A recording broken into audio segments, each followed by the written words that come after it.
Даралт хэсэг өвчин гэж юу вэ? Даралт хэсэг өвчин гэдэг нь сүүлийн 2-оос 3-7 хоногийн турш артерийн даралт буулгах ямар нэг юм хэрэглээгүй үед дээд даралт маань 140 мм мөнгөн усны багааны буюу түүнээс дээш, харин доод даралт маань 90 мм мөнгөн усны багааны буюу түүнээс дээш ихсдэг анханасаа бие даан үүсэж байгаа өвчнийг хэлдэг. Артерийн даралтыг миллиметр мөнгөн усны багаанд нэгжээр хэмждэг. Даралт хэсэг эмгэг маань маш олон эрсдэл хүчин зүйлээс хамаардаг. Энийг бол маш энгийнээр тайлбарлая.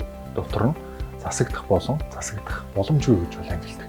Засагдах боломжгүйд нь удамшил, нас, хүйс зэрэг орчичгоо бол засагдах боломжтойд нь таргалал, стресс, хоолны буруу хэрэглээ, амьдралын буруу хэм маяг зэрэг нь орчдог. Иймээс артерийн даралт хэсэг өвчин маань эдгэрэх боломжтой эмгэг юм а. Яагаад артерийн даралт буулгах олон төрлийн юм байдаг вэ? Яагаад гэвэл эм болгон өөрийн гэсэн үйлдэлтэй бөгөөд хүн болгонд харилцан адилгүй нөлөөлдөг.